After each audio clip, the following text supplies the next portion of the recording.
that Pokemon Presents was not it. The biggest announcement was that Pokemon Sleep was not a fever dream.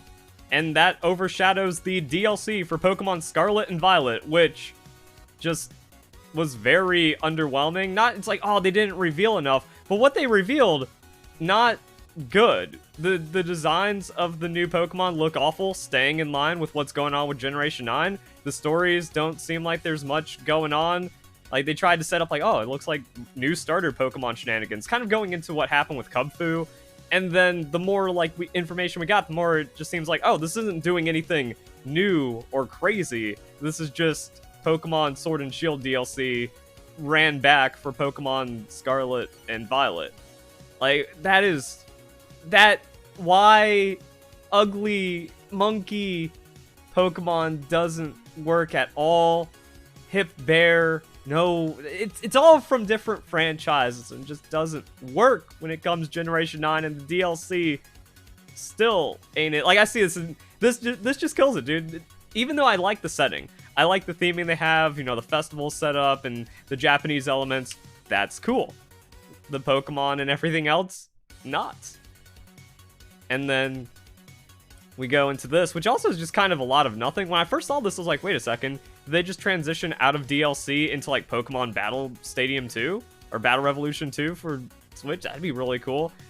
This is, like, interesting and cool. I like that they're bringing in, like, the tech elements and stuff and trying to push more into Pokemon Scarlet and Violet. But then the DLC is just like, you're going back to school in a new area. But the island actually seems like a nice little expansion. And there's maybe a battle facility, maybe some extra stuff kind of coming in. It's like, this is interesting from a battling standpoint, but from a content standpoint, not really. And then, like, we just get random legendary Pokemon that don't really feel like they fit at all, like these guys. So, I think the mask looks stupid. The theming here, I guess it's, like, kind of a thing, but that Pokemon ain't it. And it's like, what does this have to do with, like, the origins of terrestrialization and stuff? It's like, I guess this guy kind of seems like it.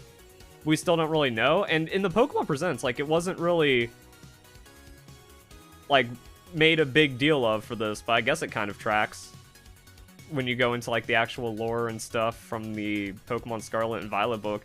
Has all the typings represented, has the terrestrial crystal on it. It's like, either this is the big third legendary and it's not evil and not has stuff going on with it, or it's some kind of mini debate and there's still, like, other things going on inside of the game. I don't know. You look at it, yeah, it also kind of makes sense because there's a lot of lore behind, like, the turtle that carries the world on its back. So this is the turtle thing that carries Pokemon, everything about Pokemon types, even though we have Mew and Arceus. So the lore gets more complicated there, and the Indigo Disk and whatever, the Violet whatever, the Teal Mask.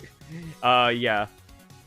And then the ugly Pokemon that came along the way. It's again, I'm not upset that we didn't, like, get to see any of the region, or we didn't get anything, even though it seems like a much smaller trailer than the reveal for the Isle of Armor. This is infinitely smaller. Like, there was real gameplay for the Isle of Armor and Crown Tundra, right? Or at least we got to see a lot of concept arts where we had an idea. But we got, like, such a small thing. Like, we see the little festival area, we see just the island, or not just the, yeah, like the floating school, but not as much about the island and what that represents. Like, okay, it's just so sparsely shown. I'm like, is this it? Is this where the DLC takes place? And for some reason, they're just kind of like a school in the middle of the water, I guess. And then got some festival stuff. I guess this kind of shows something, but not really. And you got our new starter Pokemon running around with the mask, and the language of Pokemon games has been completely undecipherable, so that's cool. And then we got a little bit of extra information in the Pokemon Presents itself. I was just looking at the trailers. Alright, any interesting Pokemon coming back from this shown? Not really. Like, okay, Ninetales, cool. Milotic, fan favorite. Actually has, like, some competitive shenanigans going on. Shiftry, Yanmega, it's okay. Like, yeah, there's gonna be some Pokemon coming in, but this isn't like an advertising kind of big Pokemon drop where it's like, yo, this boy's coming back kind of idea. I understand the theming here. Like, these actually feel more like traditional Pokemon with Japanese-inspired elements that would work in the Teal Mask. So I guess that's a thing. And then Metagross coming in for tech on the Indigo Disk gives me those Pokemon movie vibes.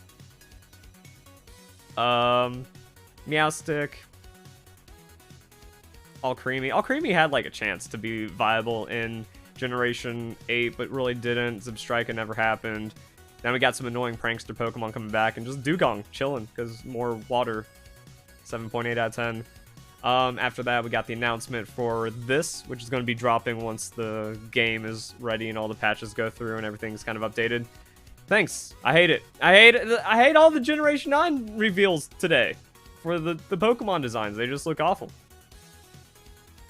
It's actually crazy that the thing from the Pokemon Scarlet book looked better than what ended up being revealed. And now it's like, the thing about the mouths, everything designed Gen 9 is like, oh, squiggly mouth. Therefore, it's neat. It's cool and interesting now. And they make it some kind of like Dino Rex looking thing that kind of fails. The tails are not it. Nothing's it here for the design. It had me baited. My initial reaction was like, oh, maybe. That side view kind of holding some problems. Like, oh, might have something here. No. But then that's like, oh, it's just Mech Virizion with like weird proportions. Iron Leaves, Grass Psychic, Water Dragon. It's going to be interesting because like the Battle Stadium seasons and series is also so scuffed right now that legendaries still aren't used. Only certain Paradox, well, actually all the Paradox Pokemon, but now certain ones are allowed.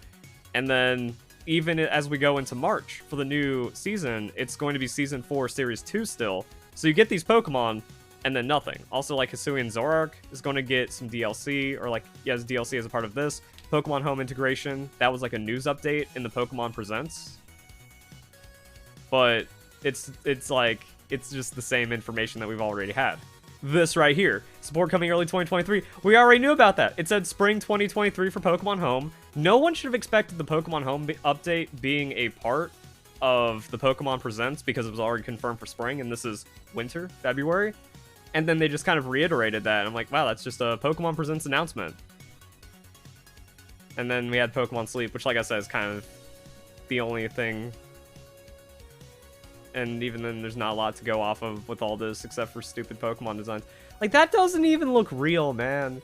None of these look real. Like, that's kind of close, but like, what? And then the mask. This ain't Pokemon.